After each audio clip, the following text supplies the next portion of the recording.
ಶ್ರೀ ಗಣಪತಿ ಶಾರದಾ ಗುರುಭ್ಯೋ ನಮಃ.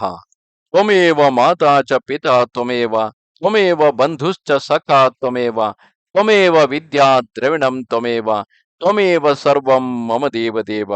ಶ್ರೋತೃಗಳಿಗೆ ಶ್ರೀ ಶಿವಪುರಾಣದ ವಾಯವೀಯ ಸಂಹಿತೆಯಲ್ಲಿ ಉಪಮನ್ಯುವು ಕೃಷ್ಣನನ್ನು ಕುರಿತು ಶಿವನ ಜ್ಞಾನ, ಶಿವನ ಉಪಾಸನೆಗಳಿಂದ ದೇವತೆಗಳಿಗೆ ಅವನ ದರ್ಶನ, ಸೂರ್ಯದೇವನಲ್ಲಿ ಶಿವನ ಪೂಜೆ ಮಾಡಿ ಅರ್ಘ್ಯದಾನದ ವಿಧಿ ಹಾಗೂ ವ್ಯಾಸಾವತಾರಗಳ ವರ್ಣನೆಯನ್ನು ಮಾಡುತ್ತಿರುವರು. ಶ್ರೀಕೃಷ್ಣನು ಕೇಳುತ್ತಾನೆ, ಈಗ ನಾನು ವೇದಗಳ ಸಾರ ತತ್ವವು ಭಗವಾನ್ ಶಿವನು ತನ್ನ ಶರಣಾಗತ ಭಕ್ತರಿಗಾಗಿ ಮುಕ್ತಿಗಾಗಿ ತಿಳಿಸಿದ ಶಿವಜ್ಞಾನವನ್ನು ಕೇಳಲು ಬಯಸುತ್ತಿರುವೆನು. ಪ್ರಭು, ಶಿವನ ಪೂಜೆಯನ್ನು ಹೇಗೆ ಮಾಡಲಾಗುತ್ತದೆ? ಪೂಜಾದಿಗಳಲ್ಲಿ ಯಾರಿಗೆ ಅಧಿಕಾರವಿದೆ? ಹಾಗೂ ಜ್ಞಾನ ಯೋಗಾದಿಗಳು ಹೇಗೆ ಸಿದ್ಧವಾಗುವವು? ಉತ್ತಮ ವ್ರತವನ್ನು ಪಾಲಿಸುವ ಮುನೀಶ್ವರರೇ, ಇದೆಲ್ಲವನ್ನು ವಿಸ್ತಾರವಾಗಿ ತಿಳಿಸಿರಿ. ಆಗ ಉಪಮನ್ಯುವು ಹೇಳುತ್ತಾನೆ, ಭಗವಾನ್ ಶಿವನು ಸಂಕ್ಷಿಪ್ತಗೊಳಿಸಿ ಹೇಳಿದ ವೇದೋಕ್ತ ಜ್ಞಾನವನ್ನೇ ಶೈವ ಜ್ಞಾನವೆಂದು ಹೇಳುತ್ತಾರೆ. ಅದು ನಿಂದ ಸ್ತುತಿಗಳಿಂದ ರಹಿತ ಹಾಗೂ ಶ್ರವಣ ಮಾತ್ರದಿಂದಲೇ ಶಿವನ ಕುರಿತು ವಿಶ್ವಾಸವನ್ನು ಉಂಟು ಮಾಡುವುದಾಗಿದೆ. ಈ ದಿವ್ಯ ಜ್ಞಾನವು ಗುರುಗಳ ಕೃಪೆಯಿಂದ ಪ್ರಾಪ್ತವಾಗುತ್ತದೆ ಮತ್ತು ಆಯಾಸವಿಲ್ಲದೆಯೇ ಮೋಕ್ಷವನ್ನು ಕೊಡುವುದಾಗಿದೆ. ನಾನು ಅದನ್ನು ಸಂಕ್ಷೇಪವಾಗಿ ತಿಳಿಸುವೆನು, ಏಕೆಂದರೆ ಅದನ್ನು ವಿಸ್ತಾರವಾಗಿ ಯಾರೂ ವರ್ಣಿಸಲಾರರು. ಹಿಂದಿನ ಕಾಲದಲ್ಲಿ ಮಹೇಶ್ವರ ಶಿವನು ಸೃಷ್ಟಿಯ ಇಚ್ಛೆಯನ್ನು ತಳೆದು ಸತ್ಕಾರ್ಯ ಕಾರಣಗಳಿಂದ ನಿಯುಕ್ತನಾಗಿ ಸ್ವತಃ ಅವ್ಯಕ್ತದಿಂದ ವ್ಯಕ್ತನಾಗಿ ಪ್ರಕಟನಾದನು. ಆಗ ಜ್ಞಾನ ಸ್ವರೂಪಿ ಭಗವಾನ್ ವಿಶ್ವನಾಥನು ದೇವತೆಗಳಲ್ಲಿ ಮೊಟ್ಟ ಮೊದಲ ದೇವತೆ ವೇದಪತಿ ಬ್ರಹ್ಮನನ್ನು ಉತ್ಪನ್ನ ಮಾಡಿದನು. ಬ್ರಹ್ಮದೇವರು ಉತ್ಪನ್ನರಾಗಿ ತನ್ನ ಪಿತಾ ಮಹಾದೇವನನ್ನು ನೋಡಿದರು. ಹಾಗೂ ಬ್ರಹ್ಮದೇವರ ಜನಕನಾದ ಮಹಾದೇವನು ಬ್ರಹ್ಮನ ಕಡೆಗೆ ಸ್ನೇಹದಿಂದ ನೋಡಿ ಅವರಿಗೆ ಸೃಷ್ಟಿಯನ್ನು ರಚಿಸಲು ಅಪ್ಪಣೆ ಮಾಡಿದನು. ರುದ್ರದೇವರು ಕೃಪಾದೃಷ್ಟಿಯಿಂದ ನೋಡಿದಾಗ ಸೃಷ್ಟಿಯ ಸಾಮರ್ಥ್ಯದಿಂದ ಕೂಡಿಕೊಂಡು ಆ ಬ್ರಹ್ಮದೇವರು ಸಮಸ್ತ ಜಗತ್ತನ್ನು ರಚಿಸಿದರು. ಹಾಗೂ ಬೇರೆ ಬೇರೆ ವರ್ಣಗಳ ಮತ್ತು ಆಶ್ರಮಗಳನ್ನು ವ್ಯವಸ್ಥೆ ಮಾಡಿದರು. ಅವರು ಯಜ್ಞಕ್ಕಾಗಿ ಸೋಮವನ್ನು ಸೃಷ್ಟಿಸಿದರು. ಸೋಮನಿಂದ ದ್ಯುಲೋಕವು ಪ್ರಾದುರ್ಭವಿಸಿತು.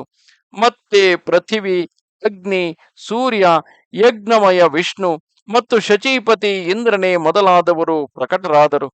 ಅವರೆಲ್ಲರೂ ಹಾಗೂ ಇತರ ದೇವತೆಗಳು ರುದ್ರಾಧ್ಯಾಯವನ್ನು ಪಠಿಸುತ್ತಾ ರುದ್ರದೇವರನ್ನು ಸ್ತುತಿಸತೊಡಗಿದರು.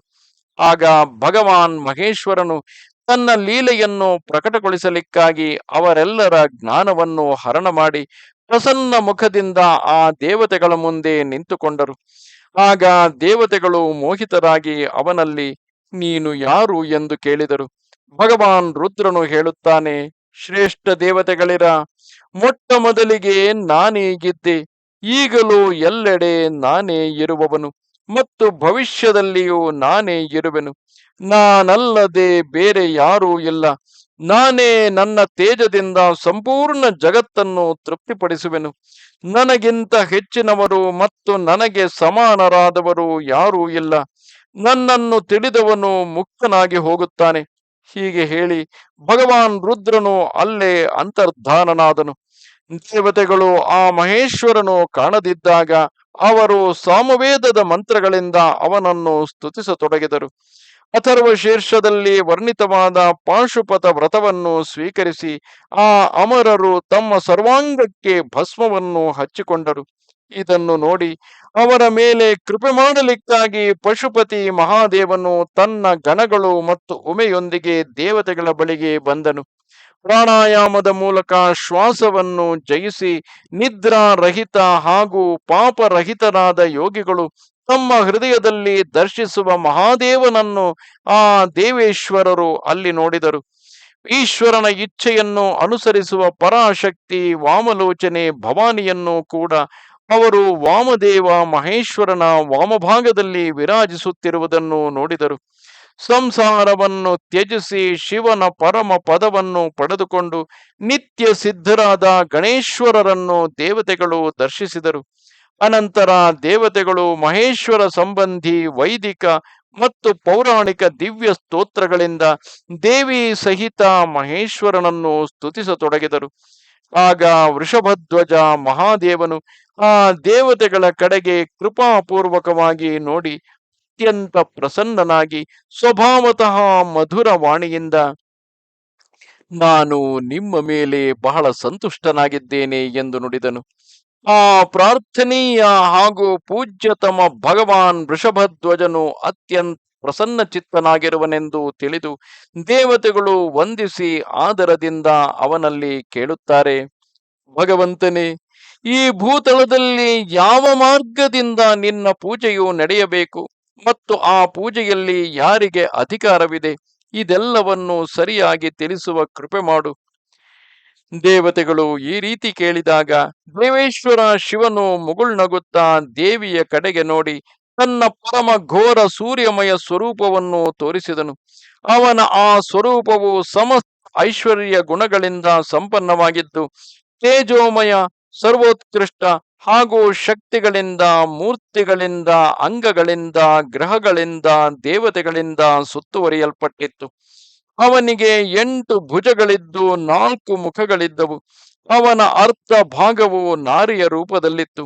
ಆ ಅದ್ಭುತ ಆಕೃತಿಯುಳ್ಳ ಆಶ್ಚರ್ಯಜನಕ ಸ್ವರೂಪವನ್ನು ನೋಡುತ್ತಲೇ ದೇವತೆಗಳೆಲ್ಲರೂ, ಸೂರ್ಯ, ಪಾರ್ವತೀ ದೇವಿ, ಚಂದ್ರ, ಆಕಾಶ, ವಾಯು, ತೇಜ, ಜಲ, ಪೃಥಿವಿ ಹಾಗೂ ಉಳಿದ ಪದಾರ್ಥಗಳೂ ಕೂಡ ಶಿವನ ಸ್ವರೂಪವಾಗಿದೆ ಎಂದು ತಿಳಿದುಕೊಂಡರು. ಸಮಸ್ತ ಚರಾಚರ ಜಗತ್ತು ಶಿವಮಯವೇ ಆಗಿದೆ. ಪರಸ್ಪರ ಹೀಗೆ ಮಾತನಾಡಿಕೊಂಡು ಅವರು ಭಗವಾನ್ ಸೂರ್ಯನಿಗೆ ಅರ್ಘ್ಯವನ್ನು ಕೊಟ್ಟು ನಮಸ್ಕರಿಸಿದರು. ಅರ್ಘ್ಯವನ್ನು ಕೊಡುವಾಗ ಈ ಪ್ರಕಾರವಾಗಿ ನುಡಿದರು: ಯಾರ ವರ್ಣವು ಸಿಂಧೂರದಂತೆ ಇದೆಯೋ, ಮಂಡಲ ಸುಂದರವಾಗಿದೆಯೋ, ಸುವರ್ಣದಂತೆ ಕಾಂತಿಯುಳ್ಳ ಒಡವೆಗಳಿಂದ ಭೂಷಿತನಾಗಿರುವನು, ಕಣ್ಣುಗಳು ಕಮಲದಂತೆ ಇವೆಯೋ, ಕೈಯಲ್ಲಿಯೂ ಕಮಲವನ್ನು ಧರಿಸಿರುವನು, ಬ್ರಹ್ಮ, ಇಂದ್ರ ಮತ್ತು ನಾರಾಯಣ ಇವರಿಗೂ ಕಾರಣನು, ಆ ಭಗವಂತನಿಗೆ ನಮಸ್ಕಾರಗಳು. ಹೀಗೆ ಹೇಳಿ ಉತ್ತಮ ರತ್ನಗಳಿಂದ ತುಂಬಿದ ಸುವರ್ಣ, ಕುಂಕುಮ, ದರ್ಭೆ ಮತ್ತು ಪುಷ್ಪಗಳಿಂದ ಕೂಡಿದ ನೀರನ್ನು ಚಿನ್ನದ ಪಾತ್ರೆಯಲ್ಲೆತ್ತಿಕೊಂಡು ಆ ದೇವೇಶ್ವರನಿಗೆ ಅರ್ಘ್ಯವನ್ನು ಕೊಟ್ಟು ಹೀಗೆ ಪ್ರಾರ್ಥಿಸಬೇಕು: ಭಗವಂತನೇ, ನೀನು ಪ್ರಸನ್ನನಾಗು. ನೀನು ಎಲ್ಲರ ಆದಿ ಕಾರಣನಾಗಿರುವೆ. ನೀನೇ ರುದ್ರನು, ವಿಷ್ಣು, ಬ್ರಹ್ಮ ಮತ್ತು ಸೂರ್ಯ ರೂಪನಾಗಿರುವೆ. ಗಣಗಳ ಸಹಿತ ಶಾಂತ ಶಿವನಾದ ನಿನಗೆ ನಮಸ್ಕಾರ.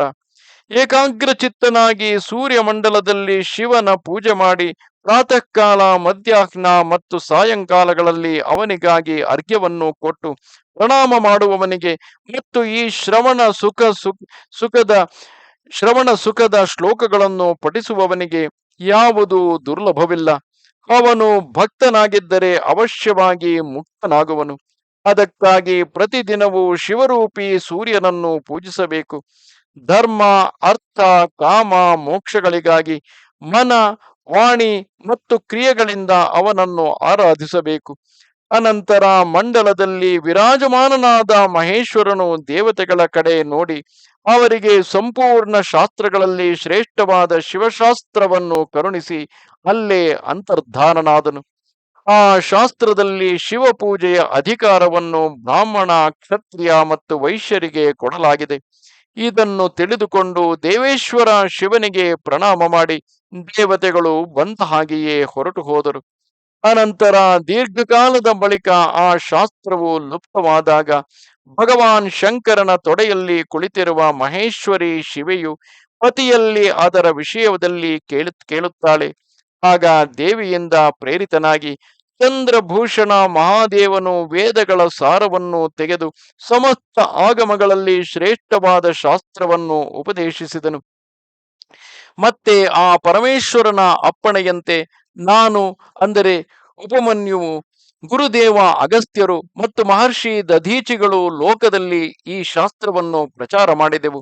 ಶೂಲಪಾಣಿ ಮಹಾದೇವನೂ ಕೂಡ ಯುಗ ಯುಗಗಳಲ್ಲಿ ಭೂತಳದಲ್ಲಿ ಅವತರಿಸಿ ತನ್ನ ಆಶ್ರಿತ ಜನರ ಮುಕ್ತಿಗಾಗಿ ಜ್ಞಾನದ ಪ್ರಸಾರ ಮಾಡುತ್ತಾನೆ. ಋಭು, ಸತ್ಯ, ಭಾರ್ಗವ, ಅಂಗೀರ, ಸವಿತ, ಮೃತ್ಯು, ಇಂದ್ರ, ಮುನಿವರ್ಯ, ವಸಿಷ್ಠ, ಸಾರಸ್ವತ, ಮುನಿವರ್ಯರಾದ ವಸಿಷ್ಠರು, ಸಾರಸ್ವತ, ತ್ರಿಧಾಮ, ಮುನಿಶ್ರೇಷ್ಠ ತೀವ್ರ ಶತತೇಜ ಸಾಕ್ಷಾತ್ ಧರ್ಮಸ್ವರೂಪಿ ನಾರಾಯಣ ಸ್ವರಕ್ಷ ಬುದ್ಧಿವಂತನಾದ ಆರುಣಿ ಪತಂಜಯ ಭರದ್ವಾಜ ಶ್ರೇಷ್ಠ ವಿದ್ವಾನ್ ಗೌತಮ ವಾಜಶ್ರವ ಮುನಿ ಪವಿತ್ರ ಸೂಕ್ಷ್ಮಾಯಿಣಿ ತೃಣಬಿಂದು ಮುನಿ ಕೃಷ್ಣ ಶಕ್ತಿ ಶಾಕ್ತೇಯ ಅಂದರೆ ಪರಾಶರ ಉತ್ತರ ಜಾತೂಕರ್ಣ್ಯ ಮತ್ತು ಸಾಕ್ಷಾತ್ ನಾರಾಯಣ ಸ್ವರೂಪ ಕೃಷ್ಣ ದ್ವೈಪಾಯನ ಮುನಿ ಇವೆಲ್ಲವೂ ವ್ಯಾಸ ಅವತಾರವಾಗಿದೆ. ಇನ್ನು ಕ್ರಮವಾಗಿ ಕಲ್ಪಯೋಗೇಶ್ವರರ ವರ್ಣನೆಯನ್ನು ಕೇಳು. ಲಿಂಗ ಪುರಾಣದಲ್ಲಿ ದ್ವಾಪರದ ಅಂತ್ಯದಲ್ಲಿ ಆಗುವ ಉತ್ತಮ ವ್ರತಧಾರಿ ವ್ಯಾಸ ಅವತಾರ ಹಾಗೂ ಯೋಗಾಚಾರ್ಯ ಅವತಾರಗಳ ವರ್ಣನೆಯಿದೆ. ಭಗವಾನ್ ಶಿವನ ಶಿಷ್ಯರಲ್ಲಿ ಪ್ರಸಿದ್ಧರಾದವರ ವರ್ಣನೆಯಿದೆ. ಆ ಅವತಾರಗಳಲ್ಲಿ ಭಗವಂತನ ಮುಖ್ಯ ರೂಪದಿಂದ 4 ಮಹಾ ತೇಜಸ್ವಿ ಶಿಷ್ಯರಾಗುವರು. ಮತ್ತೆ ಅವರ 100 ಸಾವಿರಾರು ಶಿಷ್ಯ ಪ್ರಶಿಷ್ಯರಾಗುವರು. ಲೋಕದಲ್ಲಿ ಅವರ ಉಪದೇಶಕ್ಕನುಸಾರ ಭಗವಾನ್ ಶಿವನ ಆಜ್ಞೆಯನ್ನು ಪಾಲಿಸುತ್ತಾ ಅತ್ಯಂತ ಭಕ್ತಿಯಿಂದ ಭಾವಿತರಾಗಿ ಭಾಗ್ಯವಂತರಾದ ಪುರುಷರು ಮುಕ್ತರಾಗುತ್ತಾರೆ. ನಮಸ್ತೆ ಶಾರದೆ ದೇವಿ ಕಾಶ್ಮೀರ ಪುರವಾಸಿನಿ ತ್ವಾಮಹಂ ಪ್ರಾರ್ಥಯೇ ನಿತ್ಯಂ ವಿದ್ಯಾದಾನಂಚ ದೇಹಿಮೆ. ನಮಸ್ಕಾರ.